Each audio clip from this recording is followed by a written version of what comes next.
یکی از قراضه ترین کابینا به ما رسید. آقا اینجا بازه. آقا بازه. آقا دارم میرقصن. اوه میگه خوشگله باید برقصن. پشت بریم. برو آقای ست تاش کنیم. ارتفاع 3000 متری از سطح دریا هستیم. تهران زیبا رو میبینید اما آلوده است. سلام و درود. امروز یه شخص شخیصی اینجاست. عمو سجاد. اگه گفتین کجا دیدینش؟ توی ولاگ برج میلاد. اومدیم توچال، قراره بریم بالا صبحونه بخوریم. خب اینجا پارکینگشه. از اینجا بعد زارت بریم بالا. اینجا با اتوبوس میبرم بالا. صفش خیلی طولانیه.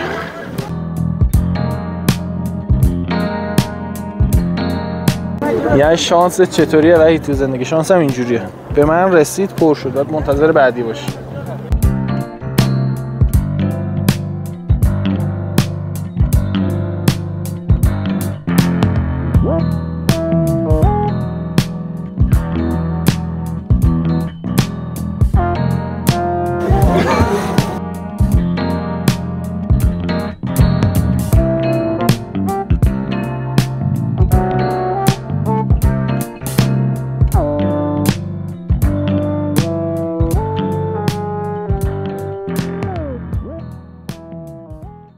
بعد از اینکه با اتوبوس پرله اومدیم بالا، الان باید بریم توی صف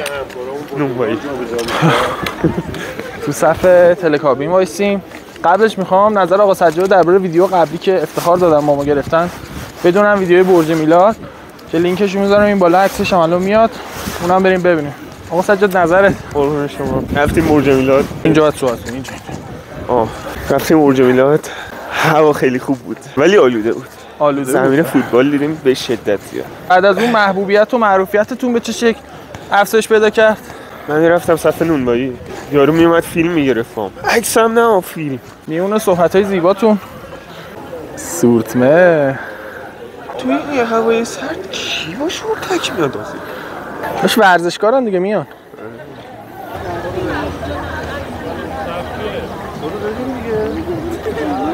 بابا بده من بالا بریم.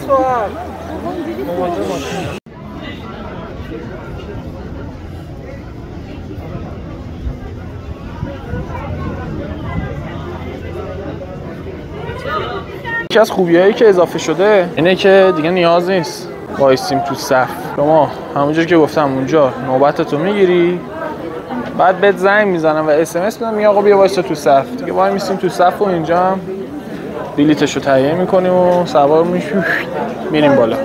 برف به شدت قشنگی میاد. برف رو نگاه کنید. برف زیاد. سرمایه چرا خانم؟ نه چون خانم سیاه بود گفتم بگیرم برفا معلوم باشه. خب بلیطمون رو گرفتیم با ایستگاه 5. 40,000 تومان میدم به داداش. میدم به کارت کشیدم. میدم کارت به کارت کردم.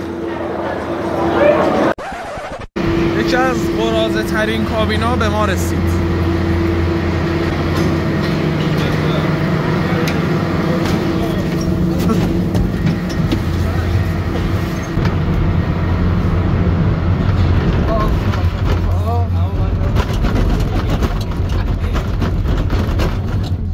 نشستم به در نگاه میکنم، دریچه آه میکشد. من مشکلم با اینه سوز میاد. پیاده هم میشد بریم؟ آره ولی پیاده خب خیلی راه بود ولی سیفتر بود. الان استرس داری؟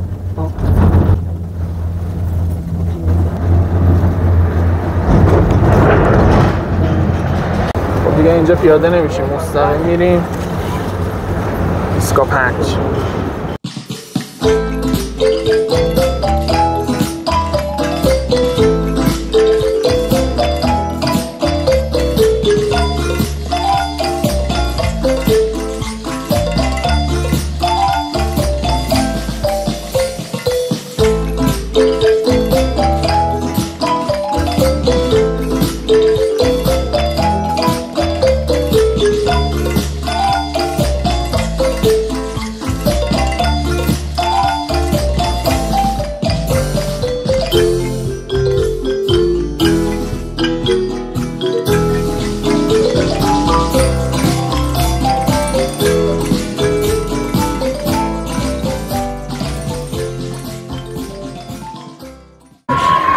دارم میرقصن.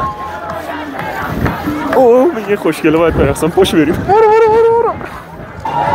با این که ساعت 11 ولی بریم صبحونه بخوریم.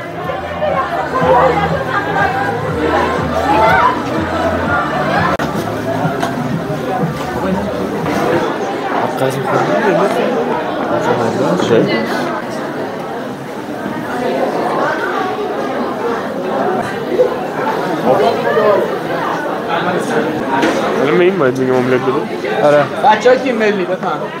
آقا دم شما گرم. چند تا؟ 2 تا. نه من نیمرو میخورم. فقط املت و سوسیس. و 2 تا املت.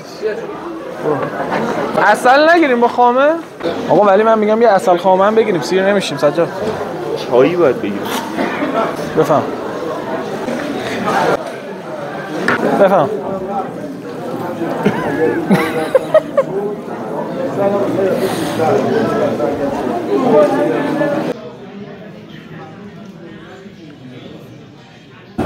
این هم اینجا نوشتن چیزی هم بیارین خودتون میتونین برین سالن بغل بخورید، ولی اینجا دیگه واسه رستورانه، حتما از اینجا سفارش بدین. آقا سجاد نظر شما چیه؟ چی؟ نظرتو بگو در مورد همه چی. نایس. نشه بریم.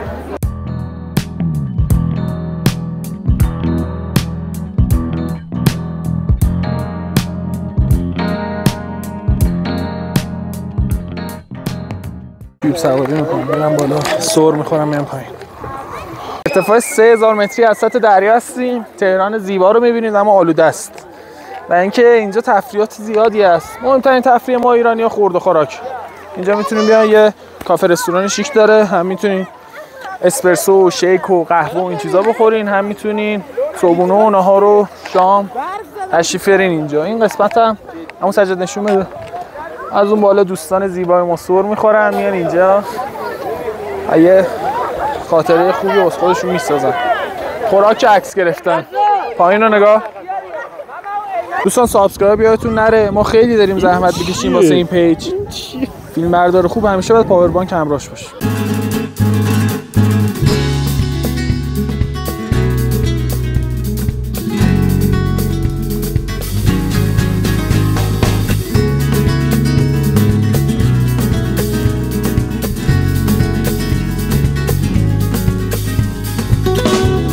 انشالله این دفعه کابین قشنگتر و شیکتر و مجهزتر و تمیزگیرمون بیاد که بتونیم منظره تهران رو نشون بدیم.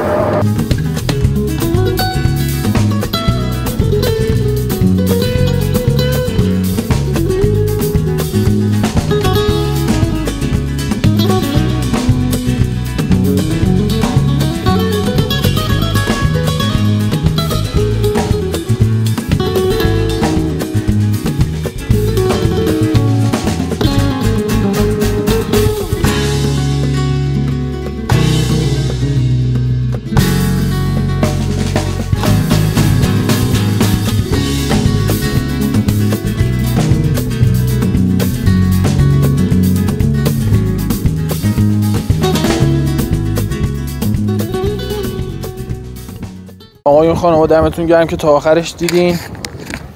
امیدوارم که همیشه اینقدر معرفت بذارین تا آخر ویدیو ببینیم. ما خیلی زحمت میکشیم.